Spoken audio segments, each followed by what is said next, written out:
तो hello guys, आज हम बिल्कुल ही एक नया मिनी सीरीज या फिर डिटेलिंग सीरीज कह सकते हैं शुरू करने वाला हूँ, जहाँ पे मैं बताऊंगा कि अगर आप बिगिनर से क्रिप्टो करेंसी में, तो आप कैसे क्रिप्टो में एंट्री ले सकते हैं, किस तरीके से एंट्री ले सकते हैं, क्या क्या है क्रिप्टो करेंसी, पूरा डिटेलिंग में हम डिस्कस करेंगे। इवन ट्रेड कैसे करना है, कैसे ट्रेडिंग भी करना है, वो भी मैं आपको इन सीरीज में डिटेल में बताऊंगा। और यहाँ पे ये सीरीज ईच वीक एक वीडियो आएगा, और उसमें मैं पूरे डिटेल के साथ आपको समझाने वाला हूँ क्रिप्टो करेंसी होता क्या है, कैसे कैसे काम करता है। और ये बिल्कुल बिगिनर फ्रेंडली होगा, तो आप बिल्कुल आराम से समझ सकते हैं। और मेरा इस सीरीज से एक ही पर्पस है, इस सीरीज को लाने का एक ही मतलब है कि अगर कोई नया यूज़र, एकदम ही बिगिनर, जो उसको कुछ भी नहीं मालूम क्रिप्टो करेंसी होता क्या है, मैं उसी का एक गाइड लाने वाला हूँ। और उसी गाइड से आप समझ पाएंगे कि क्रिप्टो होता क्या है और कैसे एंट्री लेना है। तो कोई टाइम वेस्ट करे बिना, तो हम वीडियो को शुरू करते हैं। तो जैसे कि आप मेरे यहाँ पे देख ही सकते हैं पहला स्लाइड से ही, कि हम बात करने वाले क्रिप्टो करेंसी के ऊपर। तो आखिर में बात ऐसी है कि क्रिप्टो करेंसी होता क्या है। क्रिप्टो करेंसी होता है, जैसे कि यहाँ पे लिखा हुआ है कि फ्यूचर डिजिटल मनी। तो यहाँ पे फ्यूचर डिजिटल मनी क्यों लिखा हुआ है, क्या है इसमें फ्यूचर। देखिए, बात ऐसी है कि हमारा जो ट्रेडिशनल मनी है, वो जो रुपी यूज करते हैं हम इंडिया में, तो यहाँ पे ये रुपी सेंट्रल गवर्नमेंट बैक्ड है, सेंट्रल गवर्नमेंट सेंट्रल बैंक के द्वारा बैक्ड है। और ये डिसेंट्रलाइज नहीं है, आरबीआई इसे कंट्रोल करता है। और ये रिस्ट्रिक्ट भी हो सकते हैं, और यहाँ पे बहुत सारा रेगुलेशन यूज होता है।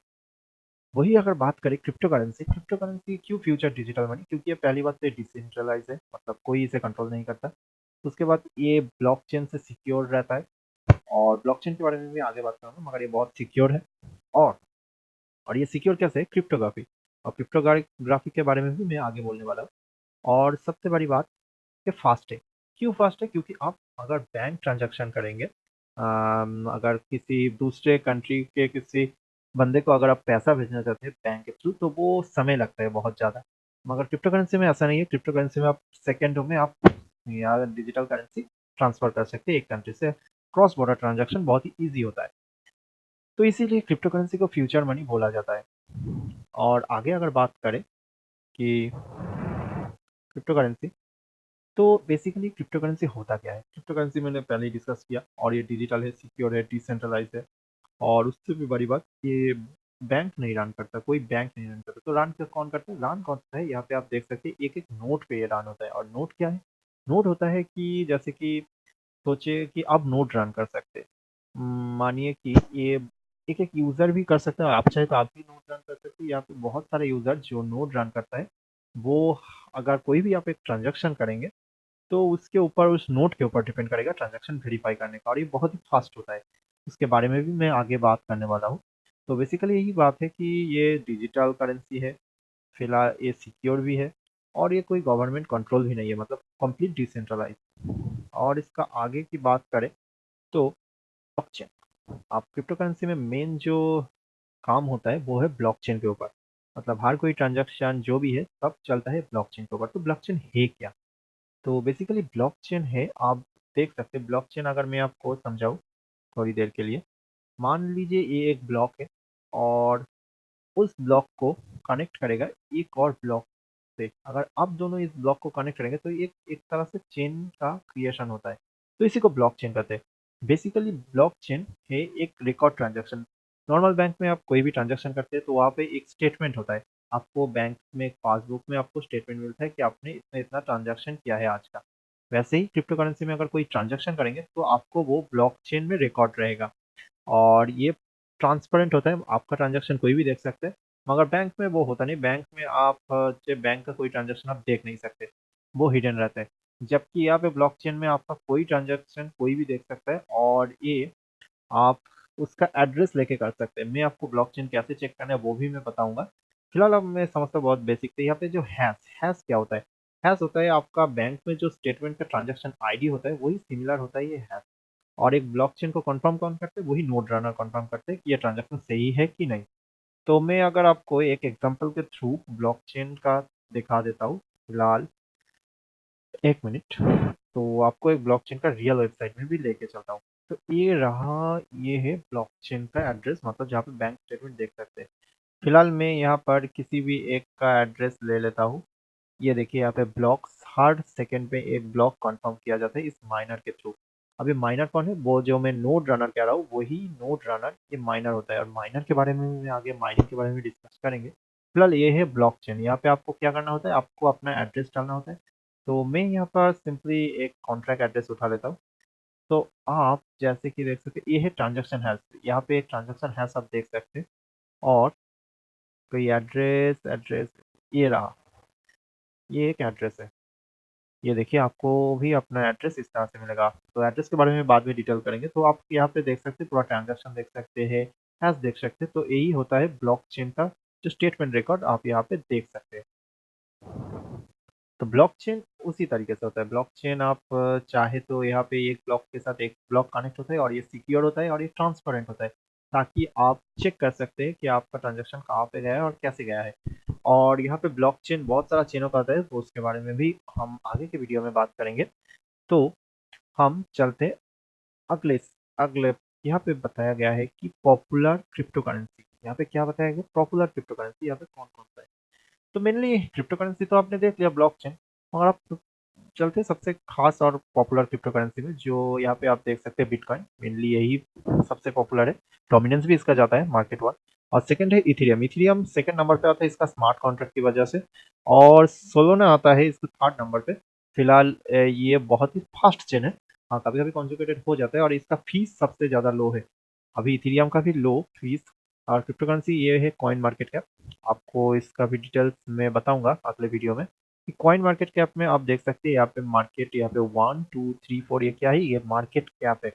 और ये इसका कितना वैल्यू कैरी करता है वो बताता है। जैसे कि अभी बिटकॉइन चल रहा है 71,000 में, इथेरियम चल रहा है 2,209 में। वैसे ही इथार, ये है यूएसडीटी क्रिप्टो करेंसी का डॉलर, ये $1 पे। उसके बाद 4 नंबर पे है फिलहाल एक्सएल। यहाँ पे बहुत सारा बिटकॉइन, और बिटकॉइन को छोड़कर बाकी जितना कॉइन है उसको ऑल्ट कॉइन कहा जाता है। क्यों कहा जाता है? क्योंकि बिटकॉइन का डोमिनेंस सबसे ज़्यादा है। और उसके बाद इथेरियम का आता है। तो ये डोमिनेंस करेंसी हम इसको भी डिटेल में समझेंगे। तो ये है हमारा, वापस चलते हैं हम प्रेजेंटेशन में। तो ये कुछ क्रिप्टो करेंसी है। अब बात करते हैं क्रिप्टो करेंसी क्यों यूज़ करें, मतलब कोई तो कारण होना चाहिए। पहली बात तो आप इसको कहीं भी सेंड कर सकते हैं ग्लोबली। दूसरी बात, ये फास्ट होता है। तीसरी बात, इसमें कोई मिडिल मैन नहीं रहता। बैंक में क्या होता है कि आप अगर कोई ट्रांजेक्शन करना चाहते हैं, अगर ग्लोबल में आपका कोई अगर बाहर कंट्री के बाहर भेजना चाहते हैं, तो आपको मीडिएशन करना पड़ता है, और वहाँ पे कुछ चार्जेस भी कटता है, और डिले भी होता है। यहाँ पे भी चार्जेस कटते हैं, मगर बहुत थोड़ा सा क्रिप्टो करेंसी में चार्जेस होता है, मगर बहुत फास्ट ट्रांसफर होता है। और यहाँ पे अपॉर्चुनिटी भी है। अगर आप चाहे तो इन्वेस्टमेंट करके आप, ऊपर नीचे होता रहता है, तो आपको यहाँ से पैसा कमाने का अपॉर्चुनिटी भी मिलता है। मगर सबसे बड़ी बात, क्रिप्टो करेंसी सिक्योर तो है, मगर इसमें रिस्क बहुत ज़्यादा है। सिक्योर होने के बावजूद भी आपको रिस्क बहुत आता है, क्योंकि यहाँ पे एक दिन में ही आप कार्ड देखेंगे 20 से 50% अप डाउन हो जाता है। मैं आपको यहाँ पे रियल चार्ट दिखाता हूँ। जैसे कि बिटकॉइन अभी तो दिखा रहा है करीब करीब 24 घंटे में 0.1% डाउन, अप डाउन हुआ है। अगर वही चार्ट में अगर एक वीक में शिफ्ट करूँ, तो आप देख सकते हैं बहुत सारा ऊपर नीचे होता रहता है। तो चार्ट के डिटेल्स भी हम अगले सीरीज में आपको बात करेंगे अपकमिंग वीडियो में। तो ये देख सकते हैं यहाँ पे भी अप डाउन होता रहता है। तो जाहिर सी बात है, यहाँ पे तो रिस्क तो है, ऊपर से यहाँ पे फ्रॉड होता है। बहुत सारा फिशिंग प्रोजेक्ट आता है जहाँ पे आपको रगबुल होता है। रगबुल का मतलब होता है कि अगर आपसे पैसा लिया, आपने सोचा कि हाई रिटर्न देगा, तो आपका पैसा लेके चला गया, तो इसे रगबुल कहते हैं। और भी कई तरीके से पंप एंड डंप होता है, और उस स्कैम के बारे में भी मैं आपको डिटेल में बताऊंगा कभी। और उससे भी बड़ी बात, बैंक में होता है कि आप एक कस्टमर सपोर्ट ले सकते हैं, मगर यहाँ पे कोई कस्टमर सपोर्ट नहीं होता, क्योंकि ये डिसेंट्रलाइज है। ज़्यादातर अगर कोई रेपुटेटेड प्रोजेक्ट होगा क्रिप्टो में, तो वो आपको हेल्प कर सकता है, उसका भी चांसेस होते हैं। मगर ज़्यादातर केसों में आपको अगर कोई इशू हो गया, कहीं भी हैक हो गया, तो आपका पैसा रिकवर होने का चांस बहुत कम रहता है। तो ये रिस्क हमेशा रहेगा।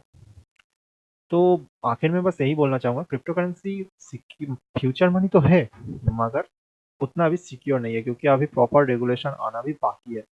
बाकी क्रिप्टो करेंसी जरूर फ्यूचर मनी बन सकते हैं, क्योंकि इसका ब्लॉकचेन का कई कई सारे इस्तेमाल हो सकता है। तो अगले सेशन में हम और भी डिटेल में जानेंगे कि क्रिप्टो करेंसी कैसा है, कैसे आपको ब्लॉक चेक करना है और कैसे आप क्रिप्टो अगर आप इंडिया में हैं तो आपको कौन सा एक्सचेंज यूज़ करना चाहिए क्रिप्टो में एंट्री करने के लिए, बहुत ईज़ी वे थे। तो हम उसके बारे में भी डिस्कस करेंगे कि आप कैसे ईज़ी वे में आप क्रिप्टो में एंट्री कर सकते हैं। अगर आप इंडियन एक्सचेंज से का मतलब एक्सचेंज से कौन से एक्सचेंज से आप दे सकते हैं या फिर कौन सा वॉलेट यूज़ कर सकते हैं, वॉलेट में रखना सेफ है कि नहीं, वो भी मैं आपको अगले वीडियो में डिस्कस करेंगे। तो आज के लिए इतना ही। आप वीडियो को लाइक कर दीजिए और चैनल को सब्सक्राइब करना बिल्कुल ना